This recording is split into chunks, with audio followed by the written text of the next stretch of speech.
Hi, and welcome to another edition of Newsmakers Journal of the Vaccine Year. I'm Jerry Roberts. It is Friday, December 10th, and we are joined by our mansplaining panel. Josh Molina, international man of mystery and multi-platform journalist, and Nick Welsh, the most popular columnist in Santa Barbara, 2 years running. Okay, fellas, it's been a slow news month, but COVID seems to be creeping up. We're now over 14 cases per 100,000 in the county, which is 8 more than would allow the indoor mask mandate to go away. It's not good. A lot of people are predicting an Omicron wave.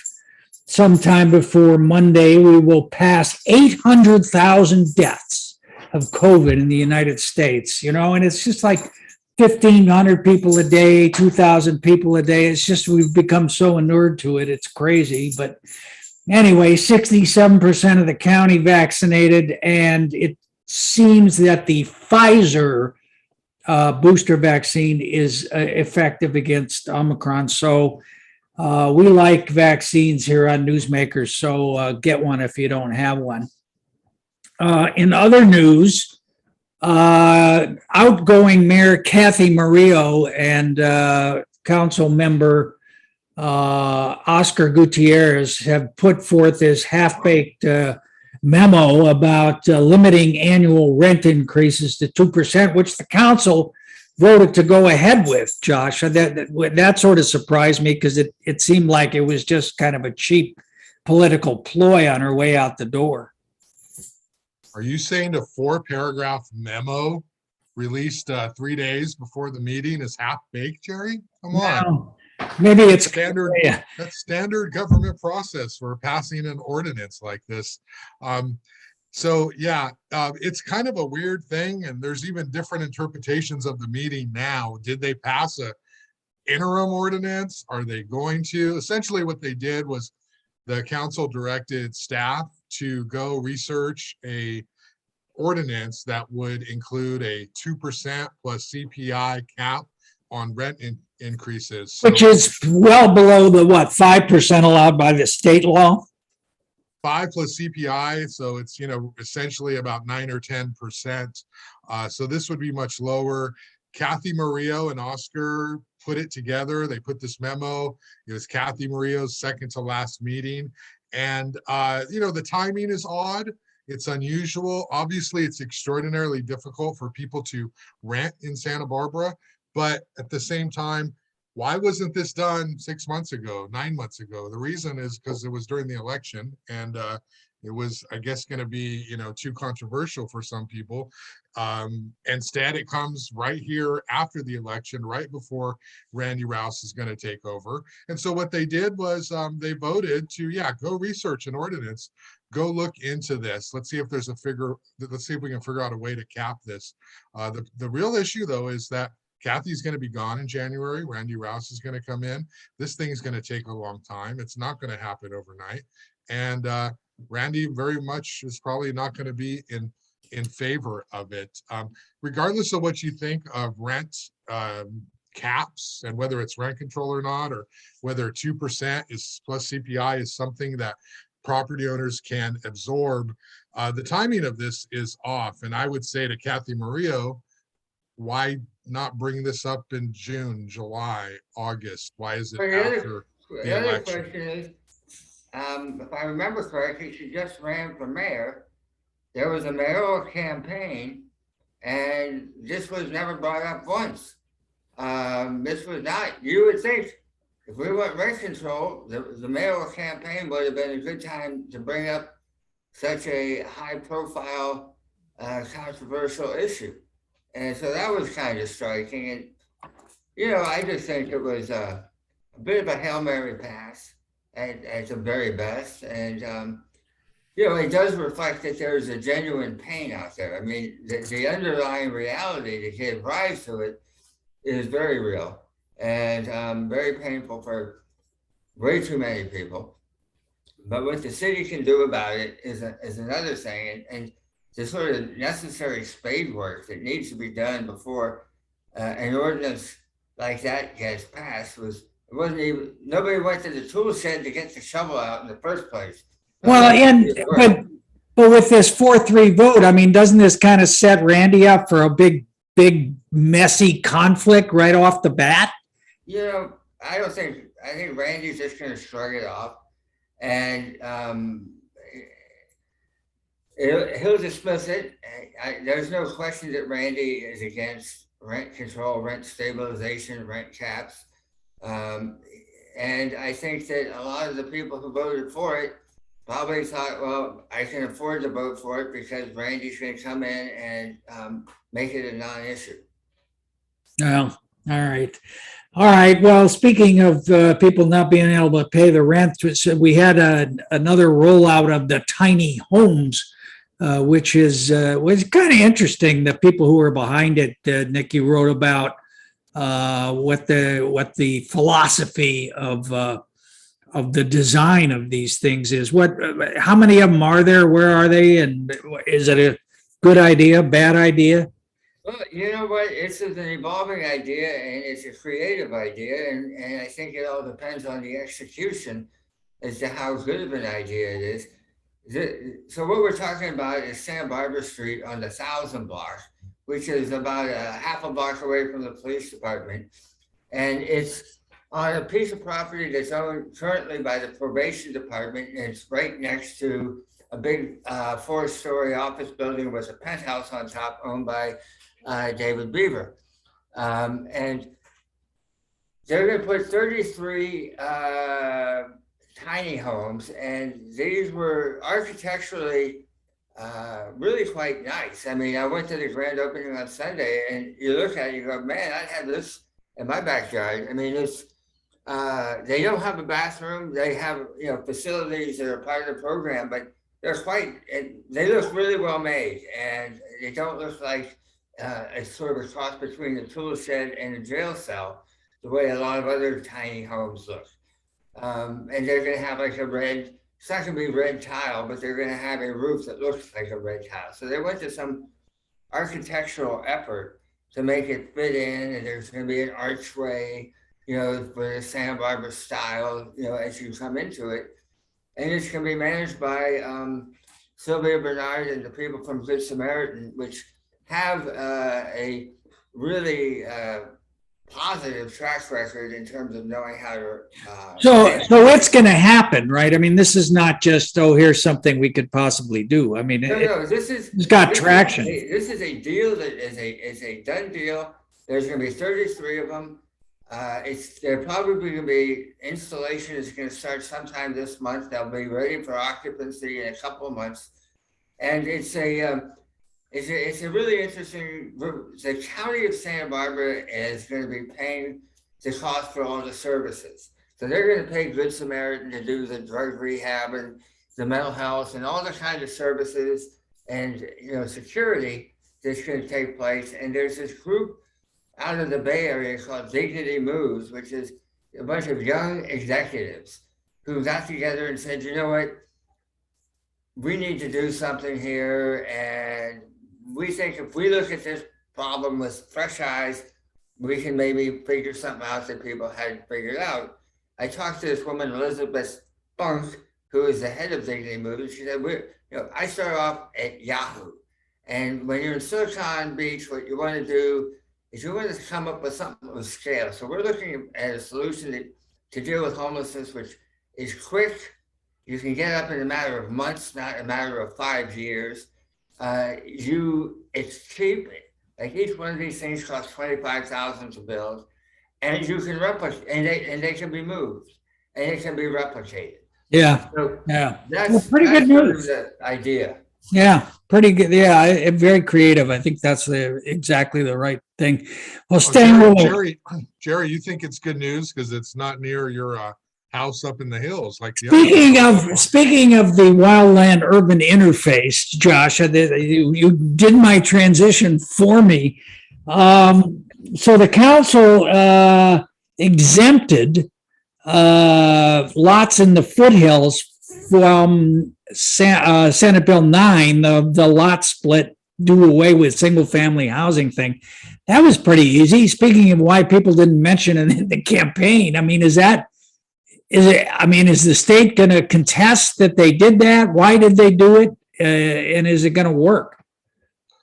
Well, SB 9 allows homeowners of single family lots to be able to divide them up into 4 units. The city passed an ordinance that basically puts some parameters on that. One of those units has to be sold at moderate or below moderate rate income levels.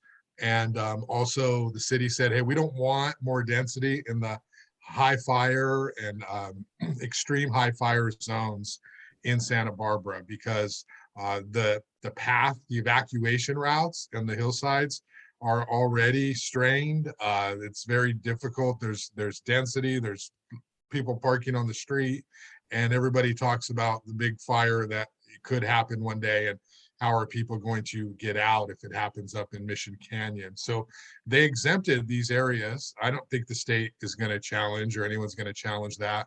They still have to allow it. It's, I think, obviously within the city's purview. But okay, this is the most bizarre thing I've ever heard said in a city council meeting room, chamber, and that covers a lot of ground. And by the term bizarre, I'm being nice. So Councilman Oscar Gutierrez asked the question of whether it would be possible to limit or not allow certain people who have health problems to live in the hillside area, because he had gotten a lot of emails, a lot of complaints from people saying, hey, you can't allow SB 9 in these high fire areas. And Oscar said, essentially, well, if you're elderly and you have health conditions, can we as a government body not allow you to live there, or is that discriminatory? And he asked the question to City Attorney Aro Colon. Kathy Murillo came on and said, Oscar, I don't think we can do that. That's not within our authority. And then Ariel came on and said, I agree with the mayor. It was a bizarre comment. I mean, if we just think about that for a second. Nick, do you think Oscar's watching the show, and Oscar's saying, I didn't say we should do that. I asked the question. Okay, you asked the question. That should have been obvious from the beginning. Nick, do you think tell that people where they can live based on their age and how old they are? Do you agree with me that Oscar was channeling Pol Pot in getting all of the bourgeois out of their homes and moving them into the agrarian countryside, Nick, or do you think he had something else on his mind? Oscar was just looking at the telescope from the other end of the lens, you know? He was just trying to figure out, okay, well, how do we allow housing to take place without having this issue? I mean, to me, what was interesting about the whole thing was that when the city council was debating having granny flats up in the high fire district, city council member Kristen Sneddon vigorously made the same arguments that this is really the roads are too narrow, there's a high fire risk. She was told, and I don't really understand the logic, that she couldn't even vote on it, that she was recused from the discussions and the deliberations. Joe Paré, then the city fire marshal, came out and testified before the council and said, it's not an issue, we're not concerned about it, we can handle the problem. And they allowed the granny flats to go forward. The granny flats are just 1 per lot as opposed to up to 4. So it's a significant different number. But it's a major sort of turnabout. I think Kristen Sneddon got to participate in these discussions on Tuesday. Yeah. And for her, it's a major victory. It's a big win. Yeah, it's a big win for Kristen. This was her idea, and sort of. What I'm hoping now, Jerry, just to kind of bring up St. Mary's again, maybe people in your neighborhood will feel, all right, we've got this covered. We can open our hearts and open our areas to a place which is now just laying fallow. Speaking of wins for Kristen Sneddon, Barrett Reed didn't get appointed to the Planning Commission, rather unceremoniously got dumped. Was that just on the natural, or, I mean, it does sort of look like political vengeance here, Josh. Well, I mean, the writing was on the wall. There was no way Barrett Reed was going to get reappointed after he lost the election, based on how hard he came after the council and Kristen. And then Kristen laid him out flat during the interview, and he didn't really have any sort of response at the time other than to kind of dig himself deep about potential conflicts given his property holdings and development. Yeah, and yeah, that was the substance of the questions, and he didn't really have great answers. What was surprising to me was that Mike Jordan did not nominate him. They're tight, they've been supportive of one another. Obviously, Kristen was not going to support him, and in light of the allegations that Kristen brought up, I think the other council members were sort of thinking, there may be a little bit something there. So maybe we should not appoint him. And so it was kind of sad. It was kind of sad, quite frankly. I mean, I don't care one way or the other about it, but like, if you're just as an observer, it's like, this guy got appointed 18 months ago or 14 months ago to fill a term. He's trying to get reappointed. I don't know that we've had somebody do this so quickly. I mean, and he still can run for something. He's young, he can repackage, but at least in this little window, he really got knocked down really quickly. And now he's not even on the planning commission. So nobody nominated him even? I mean, there was no vote? Zero votes. I mean, a lot of the council members are thinking, I heard people say, maybe Kristen was a little harsh in the way she asked the questions, but the questions were good. I also have heard people say, you know what, Kristen has a 5-year term. I'm going to have to work with her. And clearly, if, I'm going to make a serious problem for myself with Kristen if I vote for this guy, and is it worth it? And at a time when the council is so famously not getting along with each other, is that how you want to start the next 5 years? Yeah, even though, Jordan was, publicly really bashing her for the questions. So yeah, that is a little bit surprising. Well, everybody's going to be running for something this year. I don't think Barrett's out. He probably does better on a bigger stage than the micro focus of city council. And if he comes out as like a strong conservative, he could give conservatives a reason to, somebody to vote for in a bigger contest. Well, he's certainly shown he can raise the money. Boy, that was extraordinary.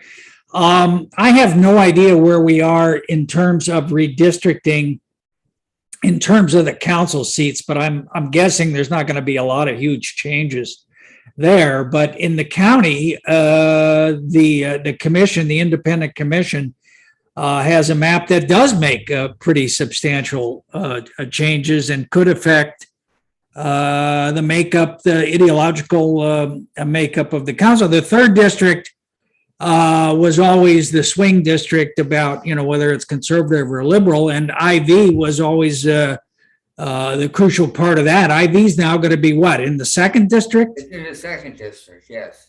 So what does that mean for the third? Does it somebody more moderate or conservative than Joan Hartman is going to be able to get in there? It definitely means that friction and gravity are going to weigh harder on Joan Hartman than they have before. I think it depends on who you ask, which political consultants you believe. I think that Joan has lived in the Valley a long time. She's not, she didn't move to the Valley. She's lived in the Valley. And so she has a connection there. And she has been, she's got 3 years left on her term. and she's already announced that she's running again. And so she, is a moderate environmentalist, good, environmentalist, Democrat, but also, stood up for Valley residents against, cannabis when they thought they were under siege from the cannabis industry. And she works hard to represent her district. She's going to have to work harder to get elected. She's going to have the Lompoc Valley, which is new to her. So I think that she's not going to have Guadalupe, which she's represented, which is kind of weird that she has, but Guadalupe is out of her district. But the big loss is Isla Vista, which is sort of the plutonium for the nuclear thermo reaction of sort of environmental South Coast politics. And it's always been the ace in the hole for the 3rd district. Well, come November, we'll get the students out. I think that there was a real campaign, and Lanny Evanstein, I think, was largely involved with it, but he was hardly alone, to get Isla Vista out of the 3rd district. And they succeeded. And that is going to be seismic in its implications, I think, not necessarily for Joan, but for whoever comes after her. And what happened to Goleta? Did Goleta move, or is it still in the 2nd district? Goleta is in the 2nd and the 3rd. No, it's in the 3rd now? Parts of Goleta are in the 3rd and parts of Goleta are in the 2nd. Now, that's not very good of representing community of interest. All right, we had another resignation from a top executive in city government, Josh, the airport director, who's decided he's going to Fresno, which is that's got to be, that's got to be a first. Right? I'm in Santa Barbara. I'm moving to Fresno. Is this part of the chaos that's been raging at City Hall, or is this is something different? Just another departure and a part of the mass exodus at Santa Barbara City Hall under the leadership of, no, that's not that story. Not that story? I don't think so. I think that Henry Thompson has not been at the city very long. I would not call him somebody who's been entrenched into or a fixture in Santa Barbara history. Before him, it was Hazel Johns, who was there forever, Karen Ramsdale before. Those people stayed until they retired. Henry was probably just here for a little while. It's a bigger city. If you're into this sort of thing, it's more stature and it's a little bit more money. But yeah, it is going to be another department head that Rebecca Bjork is going to have to fill. And it is a transition, another part of the transition of Santa Barbara City Hall with new leadership. And is everybody figuring Rebecca now has the inside track to be city administrator? I think Rebecca has it. I don't know that Rebecca wants it. I think that part of her may not want to commit to another long 3-5 years or however long city administrators typically need to be there for. It might be time to go out and look. I think it's hers if she wants it. I don't know that she wants it. Yeah. All right. And then another retirement, a big deal at the county. The water guy, Tom Fayram, you wrote eloquently and at considerable length. I think the bound volume of that story will be available. Nick selling it off the back of his bicycle. No, he's a very important guy, a very important position, especially now. Why is he leaving? He's only like 61 or something, right? 61. He's been there for 35 years, and for the past 27 years, he's pretty much been the Wizard of Oz at the county of Santa Barbara in terms of A, flood control, and B, water management. And, it's a weird position in terms of water management where you're in charge of water, but you don't really have any water at your control. So you're trying to create policy that you are trying to foist or persuade all these other water agencies to buy into. And Tom Fayram has had, some buy-in and some cooperation from the other agencies, but more recently he found himself butting heads with them. But when you think about what he's had to deal with in the past 4 years, in terms of fire, flood, drought, death, destruction, mayhem, grief, It's been really intense. Certainly, with the debris flow, there was some controversy about whether or not the debris basins had been cleared out in a timely fashion. They, in fact, had been. I mean, he was working, by all accounts I've heard, he was getting like 3 nights of sleep for I don't know how long, trying to get everything cleared out before the big rains came. And I just think that the trauma of that kind of work, and then the other thing he was very involved with was getting that big, massive new basin, negotiated in Montecito, and they've got The Randall Road. the road one. I mean, that deal wouldn't have been able to happen if he wasn't there, juggling the plates and working his connections in Washington, D.C. But Yeah, well, that was another thing that jumped out at me at your story was the state water project is now saying zero, right? We're getting zero delivery, and he's a guy who could always kind of play the angles and move in between the lines or whatever cliche you want to go. And who's going to do that now?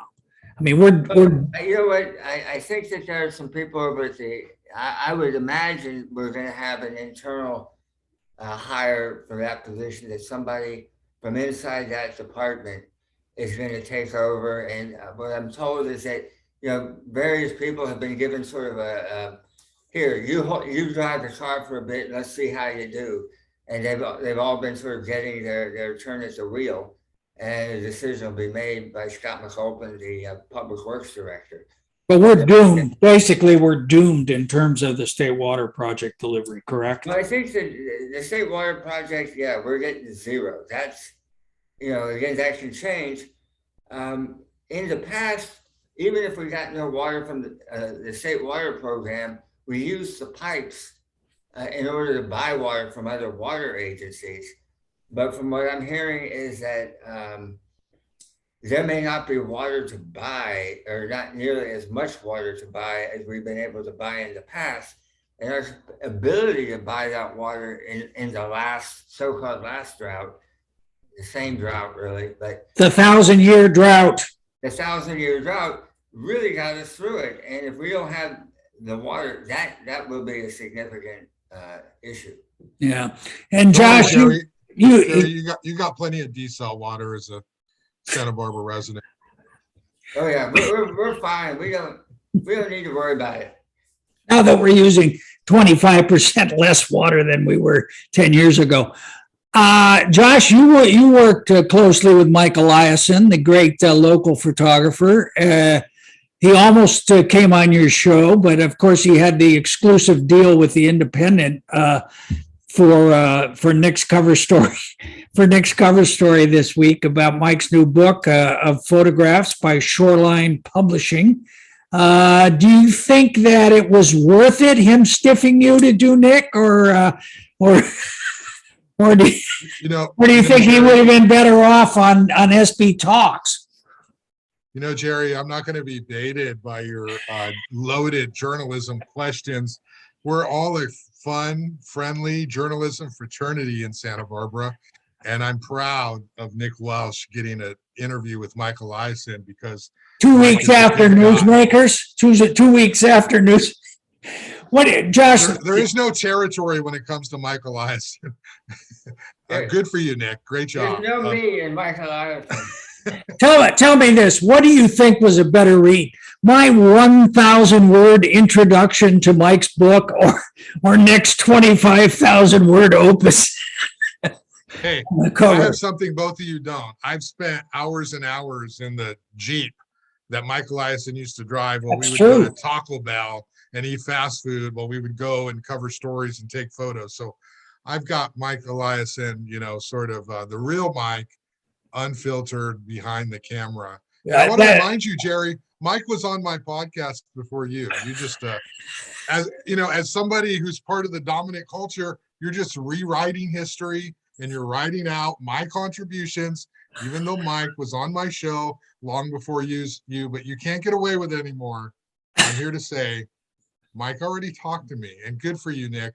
I celebrate you where an alliance in journalism together. Nick, do you think that Josh sounds more or less defensive than Barrett Reed in explaining why he lost the council race with $250,000? Josh is being incredibly gracious. No. Yeah, he actually is. You got Lanny Ebenstein on this week, Josh, on the podcast, and he's got a dog in the fight, but he's really smart about this reapportionment stuff, I have to say. Yeah, well, he knows it really well. He's smart. I mean, he basically says that the days of 3 South Coast supervisors are over. That factoring Isla Vista out means that we're going to see 3-2 North County representatives or conservatives who are going to be pretty much, running the Board of Supervisors. So it's a little bit more extreme than the way Nick Welsh framed it, but I think he has a point. The Isla Vista, putting it in Santa Barbara guarantees, that Santa Barbara, even more so, is always going to have, a liberal supervisor. The 3rd district is the one to watch. And the real drama is who is going to run? What's going to happen? Is Greg Hart going to run for assembly? For the new assembly seat, yeah. If Greg runs, who's going to run for his seat? And he has to decide soon because the primary is coming up in June. So all these dominoes are going to fall. Nick, go ahead. Read the crystal ball for us. Greg Hart, I mean, talk about Joe White. It's his for the picking. He could become the next assembly member. I mean, if he decides he wants to go that route, it's pretty much his, unless he screws up. And if he wants to be the next, stay in the 2nd district, that's his as well. And his seat is so much safer there. And, I know a lot of people are whispering, Greg, you don't really want to go to Sacramento. What are you going to, you're going to be 1 of 80 in Sacramento, whereas if you stay here, you'll be 1 of 5 and you can actually make a difference. Whereas if you go to Sacramento, you're going to have to do what you're told and shut up. Greg's always wanted to play with the big boys, so it's really, we'll have to wait and see. Well, do you think Greg can beat Jonathan Abood, Josh? I guess that's really the key. No, I'll say right now. You had Jonathan on the show too. December, yeah, Jonathan. I actually interview guests, who are doing things right now. Okay, so contemporary, Jerry. If Greg Hart runs for assembly, I will say on December 10th, 2021, no one can beat him. It doesn't matter who or what narrative or who wants to come forward and say, I'm going to win. He is going to win. If he runs for a supervisor, he is going to win. Many people want him to run for assembly so they can go for the supervisor seat. And that would be a crowded race too. I mean, Laura Capps for starters, in that if Greg decided to give that seat up. And she'll probably get, hours and hours of airtime on your show alone, Jerry. He does run, so. All right. Well, with that snarky little shot at the host, you got no comeback. Huh? You know why, Josh? Because it's the holiday season and I'm in the holiday mood. Nick, I'm glad to hear you recovered from your latest. That reminded me of when President George Bush was watching football by himself and choked on a taco chip. But I'm glad that you're all recovered from your latest. No Heimlich maneuvers had to be performed. Just an endoscopy, right? Which is not pleasant. All right, thanks, Josh, Molina, Nick Welsh. Thank you for watching. We'll see you next time on Newsmakers. Take care. All right, you take care.